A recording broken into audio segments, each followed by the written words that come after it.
राज्य परिवहन मंडळाकडून स्वच्छतेच्या नावाखाली प्रवाशांच्या खिशावर अक्षरशः डाका टाकत जात असल्याचा गंभीर आरोप आता समोर येत आहे। प्रत्येक प्रवाशाकडून सफाई शुल्क म्हणून प्रति 1 रुपया आकारला जातो। दररोज लाखो प्रवासी एसटीने प्रवास करत असल्याने या माध्यमातून कोट्यवधी रुपयांची वसुली होत आहे। मात्र एवढा पैसा नेमका कोणत्या स्वच्छतेसाठी खर्च केला जातो हा मोठा प्रश्न उपस्थित होत आहे। बस स्थानक परिसरात साचलेली घाण, अस्वच्छ शौचालय, दुर्गंधी, कचरा कुंड्याची दयनीय अवस्था आणि साफसफाईचा पूर्ण अभाव हे पाहता प्रवाशांमध्ये तीव्र संताप व्यक्त केला जात आहे। अनेक ठिकाणी बस स्थानकांची अवस्था इतकी बिकट झाली आहे की प्रवाशांना नाक दाबून प्रवास करावा लागत आहे। सफाई शुल्क आकारूनही प्रत्यक्षात स्वच्छतेची कोणतीही ठोस चित्र दिसत नसल्याने हा पैसा नेमका कुठे जातो असा सवाल आता सामान्य नागरिक उपस्थित करत आहे। स्वच्छतेच्या नावाखाली फक्त कागदोपत्री कामे दाखवून जनतेची आर्थिक लूट सुरू असल्याची चर्चा रंगू लागली आहे। एकीकडे शासन स्वच्छ भारतचा नारा देत असताना दुसरीकडे एसटी महामंडळाच्या बसस्थानकामध्ये मात्र घाणीचे साम्राज्य पसरलेले दिसत आहे। त्यामुळे या वसुलीची चौकशी करून संबंधितांवर कारवाई करण्याची मागणी प्रवाशांकडून जोर धरू लागली आहे। या बातमीचे संकलन केलंय वरिष्ठ पत्रकार अशोकभाई जोशी यांनी। एसटी महामंडल अनेक प्रवासियों से 3 रुपए पर टिकट ये वसूल कर रहा है और कारण बता रहा है कि सफाई, उसमें एसटी की सफाई आ गई, ग्राउंड की सफाई आ गई और एसटी स्टैंड की सफाई आ गई।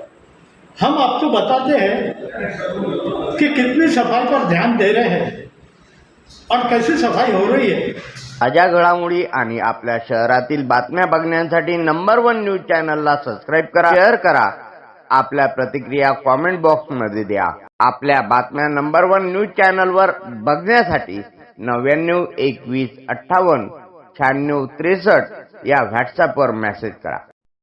नमस्कार, मैं सुनील शेट्टी। हम सब चाहते हैं कि हमारा देश आगे बढ़े, सही फैसले हो और हर इंसान तक सुविधाएं पहुंचे, लेकिन इसके लिए सही जानकारी होना बहुत जरूरी है और यही काम जनगणना यानी सेंसस करती है। महाराष्ट्र में सेंसस 2027 का पहला फेज शुरू हो चुका है। 1 मई से 15 मई तक आप सेल्फ एन्यूमरेशन पोर्टल के जरिए खुद भी अपनी जानकारी कर सकते हैं। अगर ऑनलाइन प्रोसेस पूरी न हो पाए तो चिंता की कोई बात नहीं। 16 मई से 14 जून 2026 के बीच सेंसस ऑफिसर्स आपके घर आएंगे। कृपया उनका अपनेपन और सम्मान के साथ स्वागत करें। आइए मिलकर जनगणना को जन आंदोलन बनाएं और देश को प्रगति में अपना योगदान दें। जय हिंद, जय भारत। हमारी जनगणना हमारा विकास।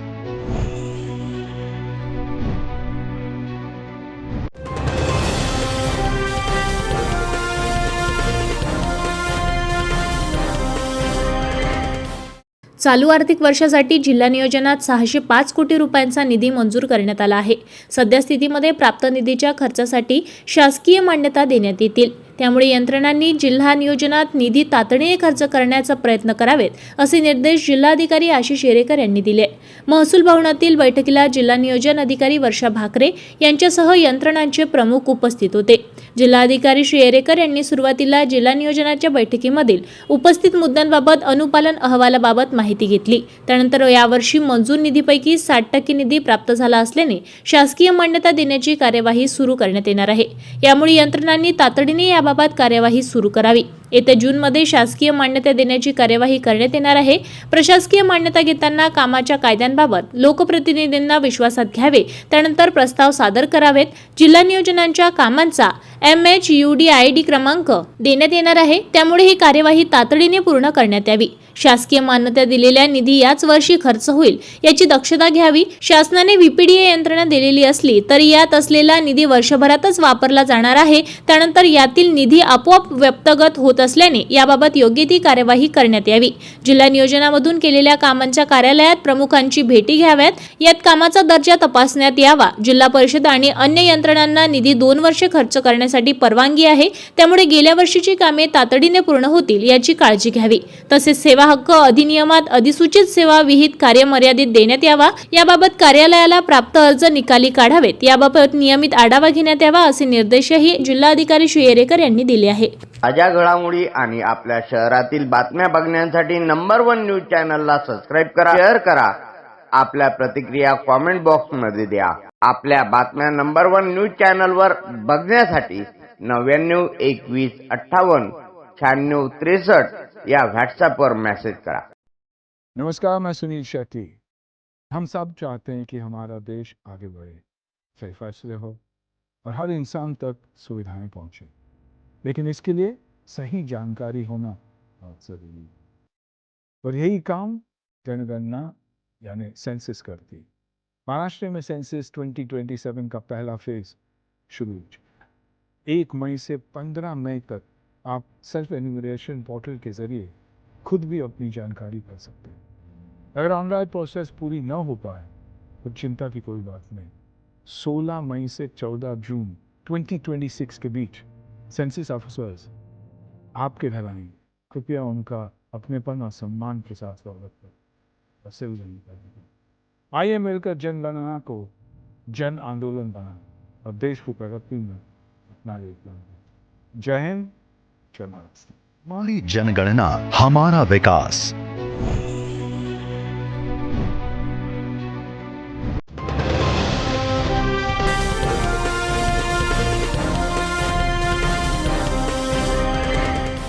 दोन 2024-25 साठी नुकत्याच घेण्यात आलेल्या पोलीस भरती प्रक्रियेत अमरावती जिल्ह्यातील नामांकित प्रशिक्षण संस्था दि विनर अकॅडमी अमरावतीने उल्लेखनीय कामगिरी करत अमरावती जिल्ह्यानंतर आता नागपूर शहर पोलीस येथे सुद्धा सर्वाधिक निकाल नोंदवला आहे. अकॅडमीमधून ग्रामीण तसेच शहरी भागातील विद्यार्थ्यांनी अभूतपूर्व यश संपादन करून संस्थेच्या गुणवत्तेची पुन्हा एकदा प्रचिती दिली आहे. या यशाचा गौरव करण्यासाठी दि विनर अकॅडमीतर्फे दिनांक 10 मे 2026 रोजी सायंकाळी 6 वाजता दि विनर अकॅडमी पोलीस भरती सराव ग्राउंड पंचवटी चौक अमरावती येथे यशस्वी उमेदवार व त्यांच्या पालकांचा भव्य सत्कार सोहळा आयोजित करण्यात आला होता.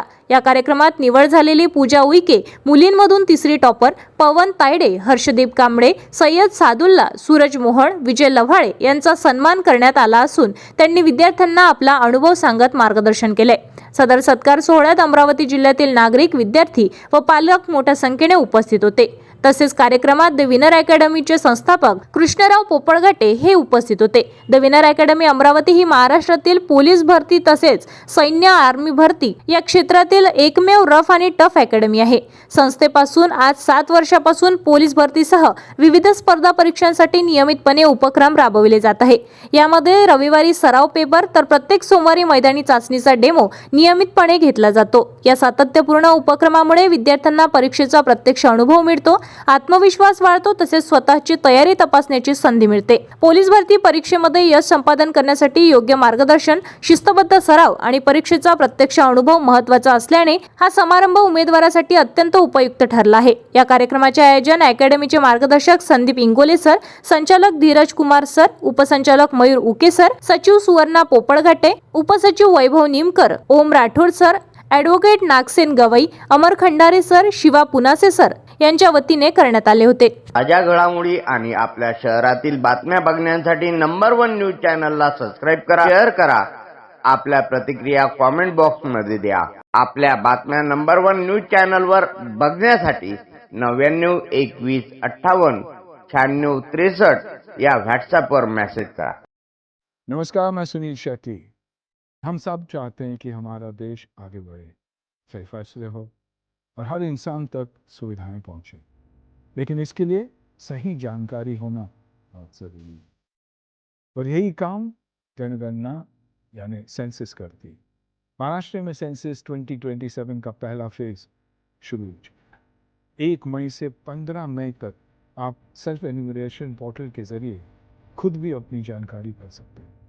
अगर ऑनलाइन प्रोसेस पूरी न हो पाए तो चिंता की कोई बात नहीं.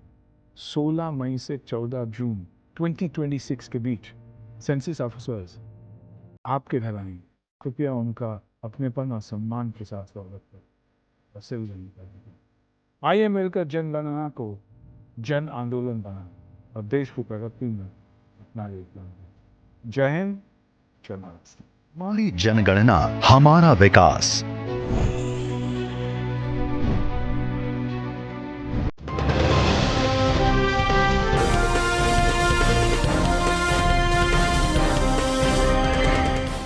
सामान्य प्रशासन विभागाच्या 30 एप्रिल 2026च्या अधिसूचनेनुसार अरुण किशोर डोंगरे यांची अमरावती विभागाच्या राज्यसेवा हक्क आयुक्तपदी नियुक्ती करण्यात आली आहे. राज्यपाल जिष्णुदेव वर्मा यांच्या वतीने महाराष्ट्र राज्य सेवा हक्क आयोगाचे मुख्य आयुक्त मनुकुमार श्रीवास्तव यांनी श्री डोंगरे यांना पद व गोपनीयतेची शपथ दिली आहे. नवीन प्रशासन भवन मुंबई येथील महाराष्ट्र राज्य सेवा हक्क आयोगाच्या कार्यालयात झालेल्या शपथग्रहण सोहळ्यामध्ये माजी आयुक्त दिलीप शिंदे यांनी नियुक्तीची अधिसूचना वाचून दाखविली. अमरावती विभागाच्या राज्यसेवा हक्क आयुक्तपदी काम करण्याची संधी मिळाल्याबद्दल नवनियुक्त आयुक्त अरुण डोंगरे यांनी मुख्यमंत्री देवेंद्र फडणवीस, उपमुख्यमंत्री एकनाथ शिंदे, उपमुख्यमंत्री सुनेत्रा अजित पवार, मुख्य सचिव राजेश अग्रवाल, महाराष्ट्र राज्य सेवा हक्क आयोगाचे मुख्य आयुक्त मनुकुमार श्रीवास्तव तसेच वरिष्ठ प्रशासकीय अधिकाऱ्यांचे आभार मानले. या शपथविधी सोहळ्याला विधानसभा सदस्य करण देवतळे, राज्याचे प्रमुख माहिती आयुक्त राहुल पांडे, कोकण विभागाचे राज्यसेवा हक्क आयुक्त बलदेव सिंग, पुणे विभागाचे राज्यसेवा हक्क आयुक्त सुधाकर तेलंग तसेच वरिष्ठ अधिकारी यावेळी उपस्थित होते. ताज्या घडामोडी आणि आपल्या शहरातील बातम्या बघण्यासाठी नंबर 1 न्यूज चॅनलला सबस्क्राईब करा, शेअर करा.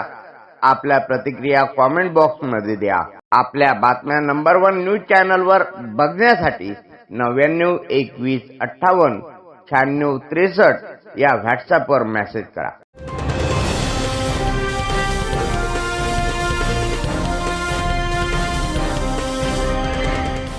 नाना पटोले यांनी पंतप्रधान नरेंद्र मोदी यांना पत्र लिहून शासकीय दौऱ्यामध्ये काटकसर करण्याची मागणी केली आहे. इंधन बचत आणि अनावश्यक खर्च टाळण्याबाबत नागरिकांना आवाहन करणाऱ्या पंतप्रधानांनी स्वतःपासून आणि सरकारपासूनच एक उपक्रमाची सुरुवात करावी असं पटोले यांनी म्हटलंय.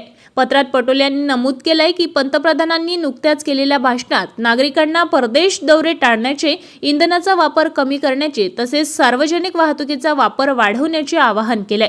मात्र यावेळी पंतप्रधानांचे परदेश दौरे आणि देशांतर्गत चार्टर्स विमानाचा वापर सुरू असल्याचे त्यांनी लक्ष वेधले.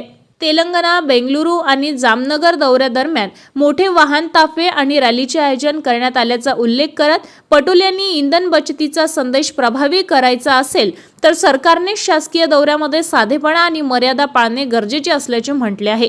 सामान्य जनतेला काटकसरीचा सल्ला देताना लोकप्रतिनिधी आणि सत्ताधाऱ्यांनीही त्याच तत्वांचे पालन करावे अशी देशवासियांची अपेक्षा आहे, असेही त्यांनी पत्रात नमूद केलंय. हे पत्र सोशल मीडियावर प्रचंड व्हायरल होताना दिसत आहे.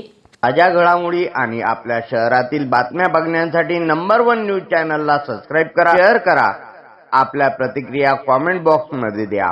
आपल्या बातम्या नंबर 1 न्यूज चॅनलवर बघण्यासाठी 99 21 58 96 63 या व्हॉट्सअपवर मेसेज करा.